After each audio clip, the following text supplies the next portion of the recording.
Yes, it took a changeling YouTuber this long to make a video about the queen. Moving on. I think it's painfully obvious by now that Chrysalis is my favorite MLP villain. I mean, I've only shamelessly shoved that fact in your faces several times, including 10 seconds ago, so it's only natural that I do a video about her eventually. However, this isn't just gonna be me gushing over her. I'm actually going to be discussing a certain aspect about her that was brought up in her issue of Fiendship is Magic, that aspect being her origin. With that said, I think it's pretty apparent that this video is going to be spoiler heavy, so if you avoided my review of the Chrysalis comic to keep from being spoiled, I advise you do the same for this video. So let's begin.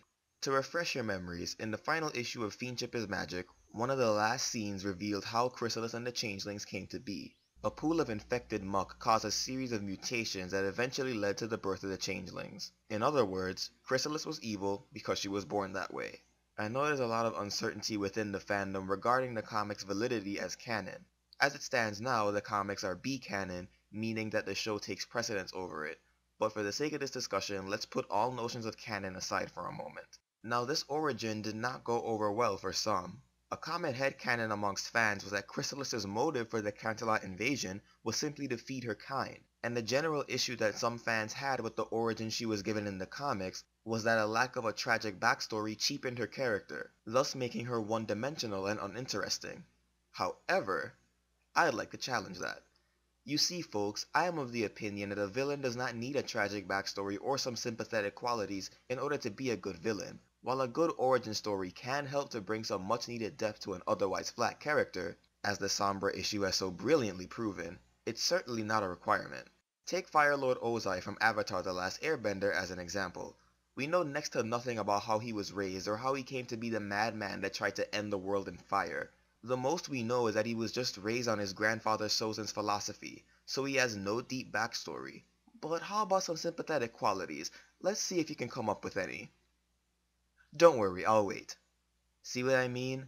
Ozai was a villain whose past we barely knew, and when it comes to his redeeming qualities, they're pretty much non-existent.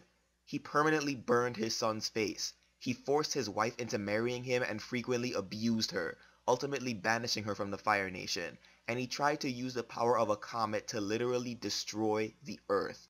When Aang finally defeats him, you don't feel sorry for him in the slightest, and still, with all that being said, people loved him as a villain because of how he carried himself and how much of a threat he posed to the heroes. The same could be said for other iconic villains like Judge Frollo from The Hunchback of Notre Dame, Taskmaster from the Marvel Universe, or Scar from The Lion King.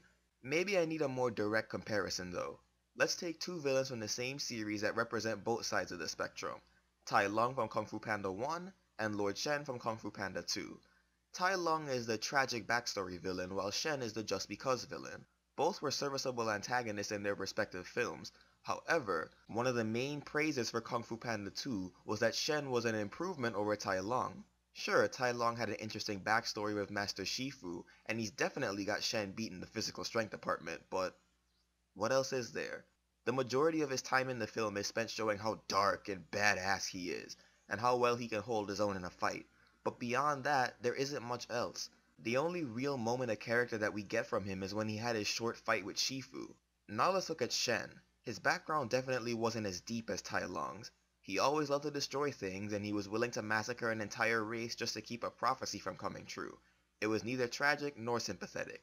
And again, Tai Lung would have made a two-piece dinner out of him in no time flat.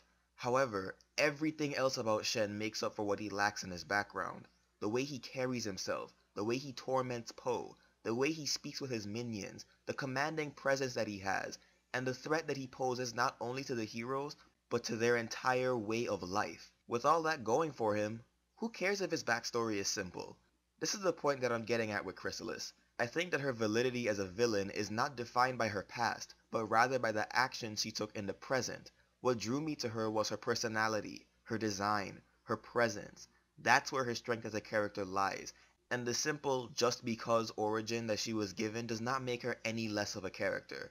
I think that we, as viewers and readers, have grown too comfortable with the tragic backstory villains, as more and more stories are going that route.